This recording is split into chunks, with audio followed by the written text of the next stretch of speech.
In today's hyper-connected world, social media has evolved far beyond simple text and images.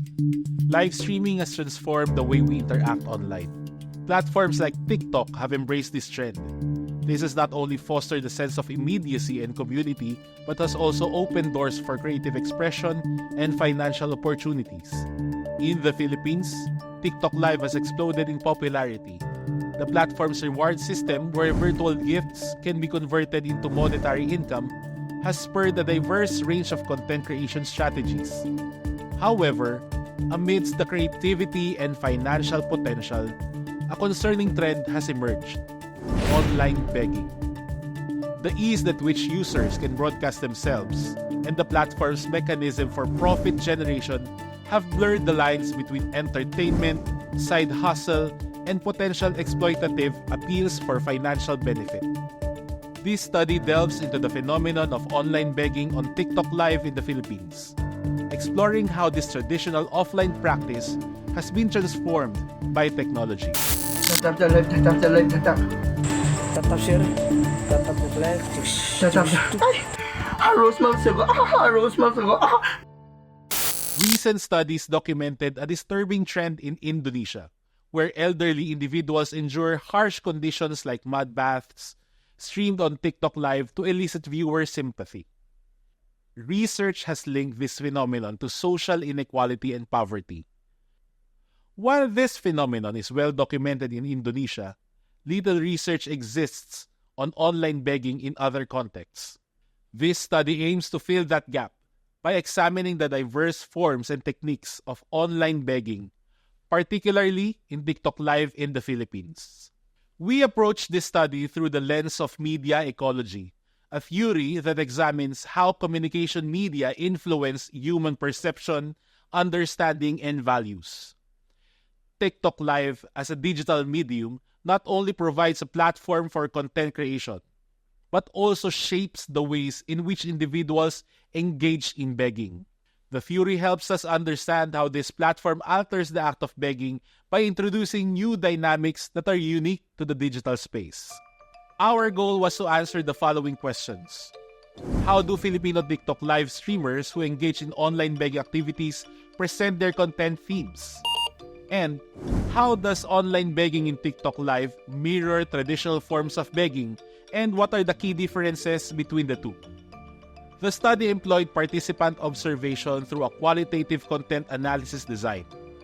We collected data on TikTok by conducting daily sessions of TikTok Live streams for 1 week. While the algorithm provided a strong starting point for the research, not all content curated by the platform fit the study. Thus, this required the research to employ an exclusion criteria for the sample gathered. As soon as the platform's algorithm suggested live streams that fit the criteria for visible or audible online begging, we followed these accounts to influence the algorithm to suggest similar content, creating a pool of live streams that exhibited similar online begging behaviors for the study. All data collection sessions were recorded and saved. Initial content categorization as well as data analysis was conducted using spreadsheets. The study observed a total of 147 live streams. Out of the sample, only 80.3% displayed at least one or a mixture of audible or visual cues that exhibited begging behavior. The demographics of the streamers were categorized by perceived age and gender. The majority of streamers fell into the youth category, with 47% of the total sample.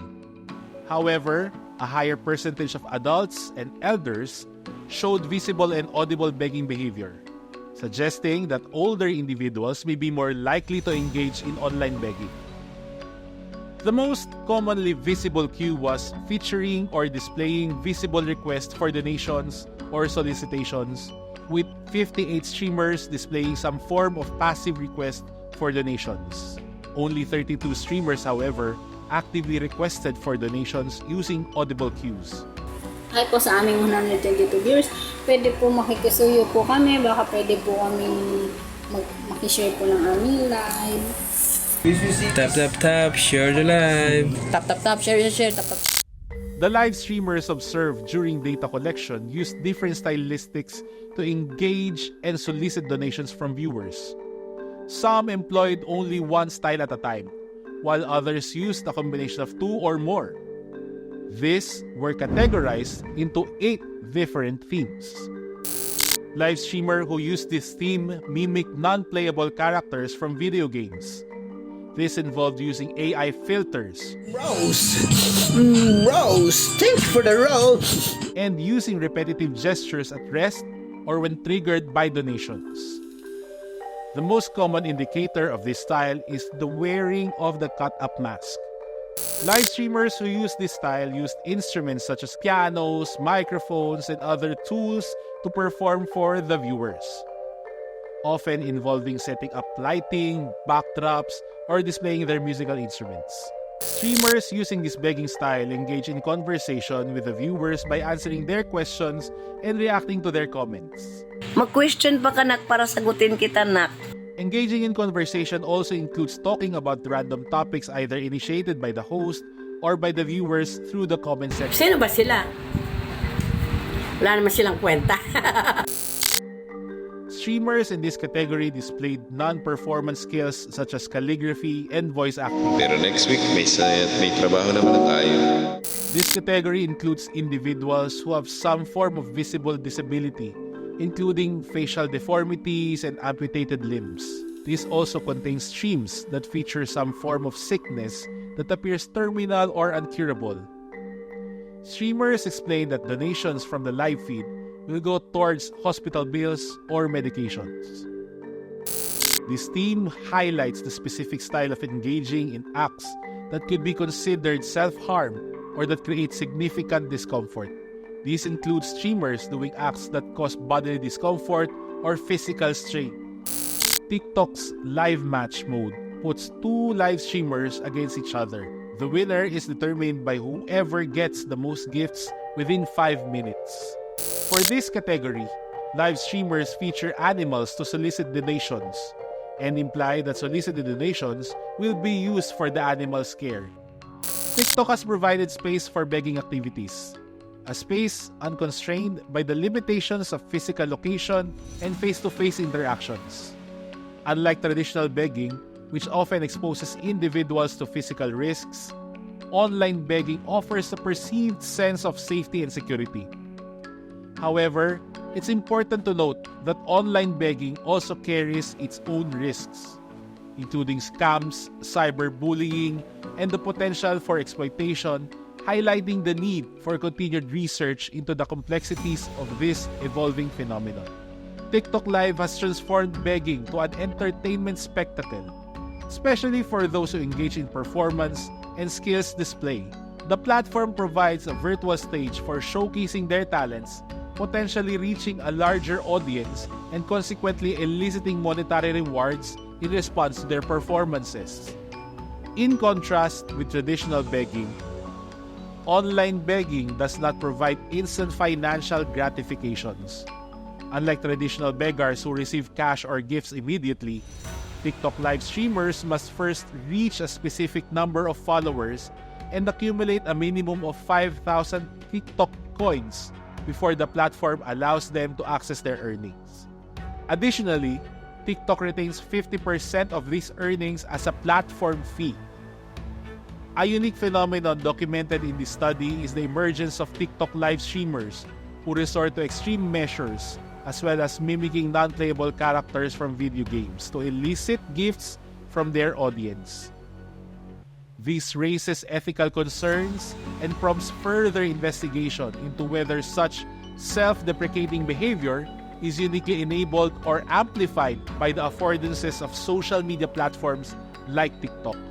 Undeniably, technology has paved the way for online begging to grow. However, while it is likely to continue growing, it is also essential to acknowledge that it does not replace traditional forms of begging. It is unlikely that online begging will cause all the street beggars in the Philippines to shift online, since access to technology remains a privilege.